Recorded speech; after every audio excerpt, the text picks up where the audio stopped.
Hello, SYNGAP land. My name is Michael Graglia. Today is Tuesday, February 6th, and this is episode 132 of SYNGAP 10, your 10-minute weekly briefing on everything you need to know about SYNGAP 1.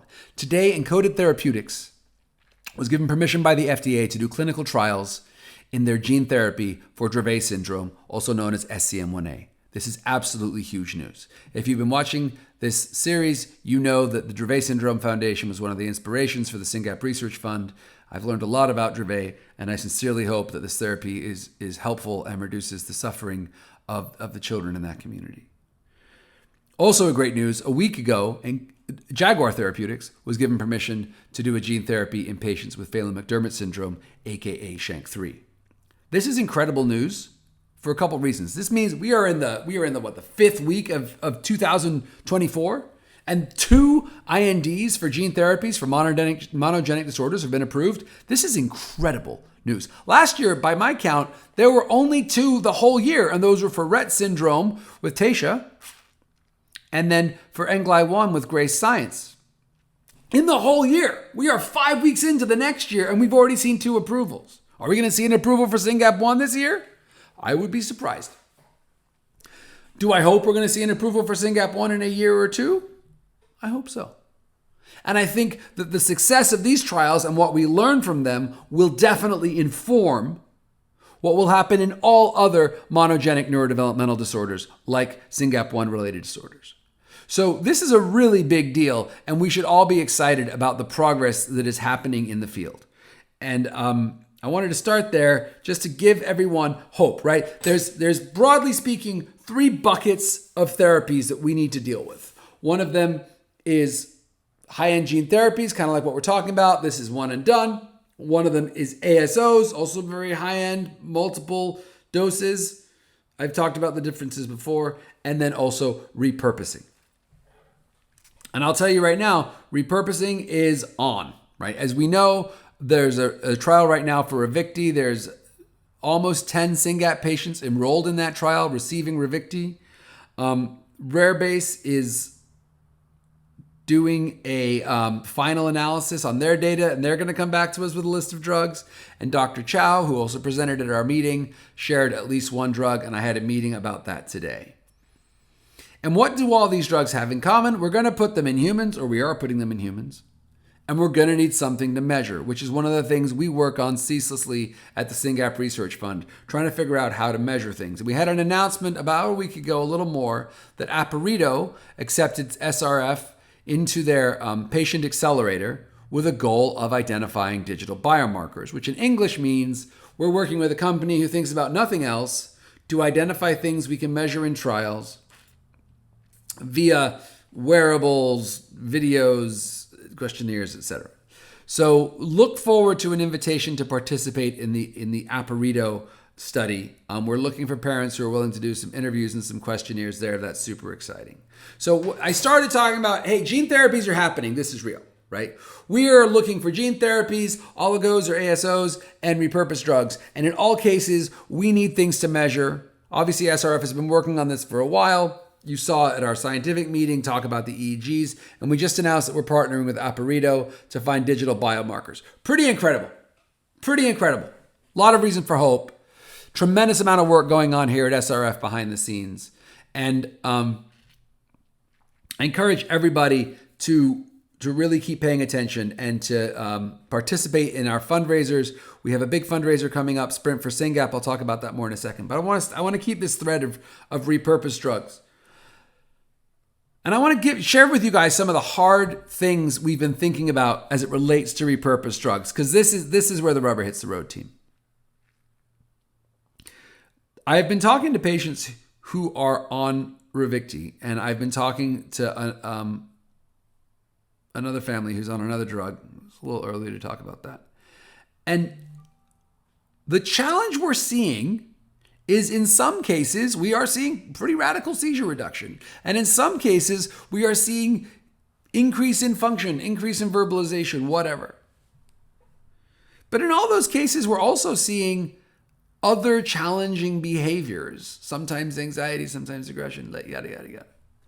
And the question is, why is that? Is this a negative side effect? Maybe. Or is it a logical consequence of clearing the fog, right? Imagine you're born and you go through the first X years of your life having a lot of seizures. A lot of seizures. And suddenly those seizures stop. For the first time in your life, you're able to process more sound, more light, more information, or not. Maybe you're just hit with a lot more sound, light, and information, and you are overwhelmed and confused, and then you get grumpy. I don't know. No one does. That's the problem. So here's the thing, guys. We are going to have more and more drugs to throw at more and more kids, both genetic therapies and repurposed molecules. And we're very quickly going to I'm already having this problem. This is happening in a few cases, and I'm telling you it's going to happen at scale soon.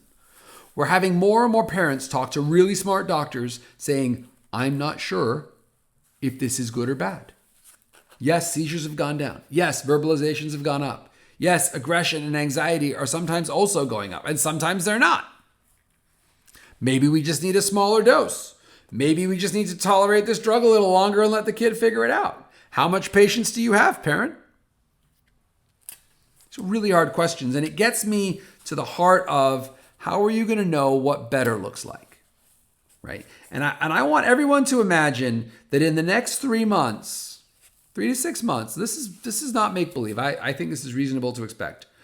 There will be opportunities to try repurposed drugs in your kids. I'm very serious right now.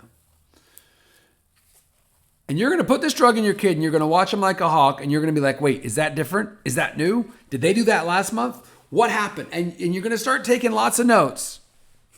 And you probably fill out surveys and do other stuff that clinicians think are a good idea. But the question is, how are you going to know what better looks like? And what I want to invite everyone to do right now is to document objectively, so in English, take videos, and write down things that are your day-to-day right now. What is it that you would hope would get better? And document it now so that if in the next 3 to 6 months you get a drug and something changes, you can document it the same way. Take a video, count instances of aggression, count bedtime, count something, how many times they poop, whatever. And then you will say, no, this actually changed.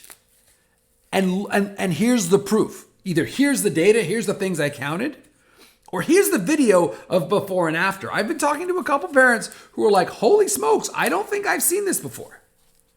I don't think I've seen this kid process that fast. I don't think I've had a conversation that was that long. I don't think I've heard so much giggling. I don't think I've seen so much aggression and so few seizures. I've heard all of this in the past couple weeks. And I'm like, do you have a video? And do you have a video of what it was like before? Generally, the answer to do you have a video is, yeah, I just took one. And when I say, okay, do you have a video? Can you compare that to what it was like before you started taking drugs? Were you taking videos before? And they're like, no, why would I do that? That was just normal life. But we need those videos, guys. Here's the thing. There are 1,500 kids by SRF's count with SYNGAP1 related disorder here on Earth. And of course, we know there's a few thousand more and then tens of thousands, if not hundreds of thousands, who haven't been diagnosed. But right now, we have this many patients. And given this many patients, we desperately want drug companies to develop drugs for our disease. It's actually a big ask. And if we're serious about that and we want a drug to put into our kids in our lifetime, like yesterday, we have to do our part. And our part is sort of participating in this, stepping up, paying attention, and getting involved in these discussions. And the way you do that right now is you become the world's leading expert in your kid, and you prove that, right? Get videos, count things, understand what it would look like, understand what we can compare something to if and when things get better, or if and when things get worse. The reason you try drugs in kids is to see if they work. And sometimes things get better. And sometimes things get worse. And sometimes both happen in different kids. depending on the dose, depending on the kid, depending on the other drugs they're on. This is endlessly complicated. I'll give you an example, FYCOMPA, right? We have a beautiful case study where there was a patient in Chicago, incredible progress on FYCOMPA. And I'll tell you from personal experience, I put Tony on FYCOMPA back when we were all trying it, and aggression went through the roof. Is it FYCOMPA? Is it the kid? Is it the dose? Who knows? But we're going to be doing some repurposing in the months and years to come. And then we're very quickly going to find ourselves with our own exciting announcement about gene therapies and oligos and trials for SYNGAP1. And it's time to assume that you're going to have a chance to walk into your neurologist soon and say, hey, can we try this drug? Here's a paper. Here's a study. Here's a readout. Here's a basket trial. I would like to try this drug in my kid.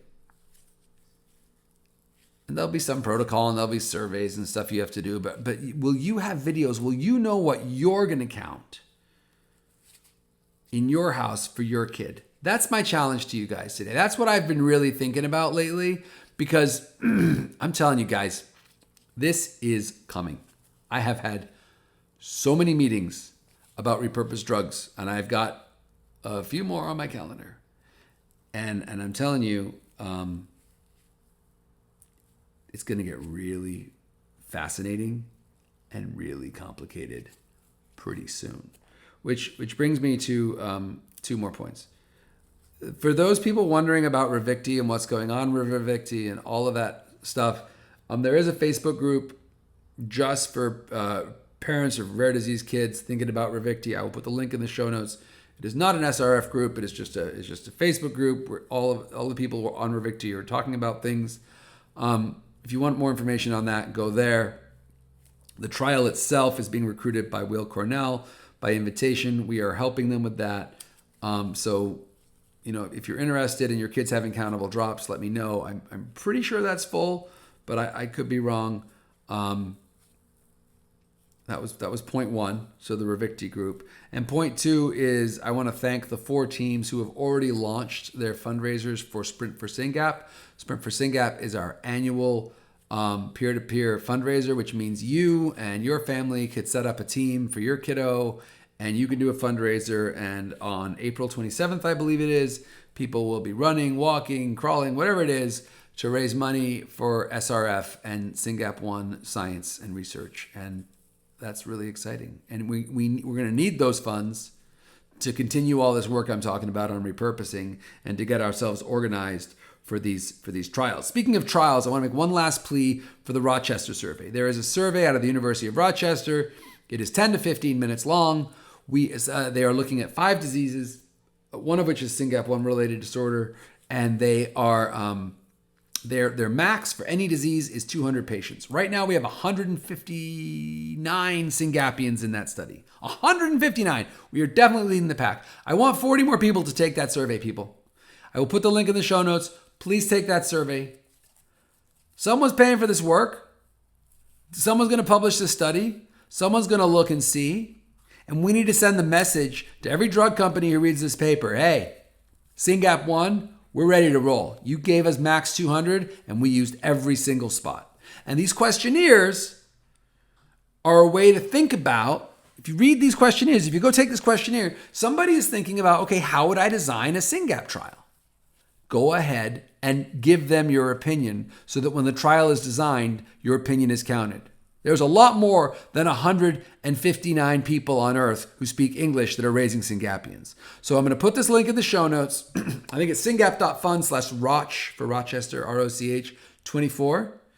And then there's a long link. I'll put that in the show notes too. Guys, everybody, please click on the link. It's 15 minutes. Take the survey. It's very quick. It's just click, click, click, click, click. You don't even have to type that much. And I'd be so grateful for that. I want us to knock that out of the park. Trials are coming. And we need as much organized thinking as possible on what to count. That's what I got for you today, guys. It's good to be back. It's good to be in touch. More's coming. Hang in there. And, go take a video of your Syngapian. doing good and bad. Let's make sure we can document the before, because hopefully very soon we'll be looking at the after. Take care.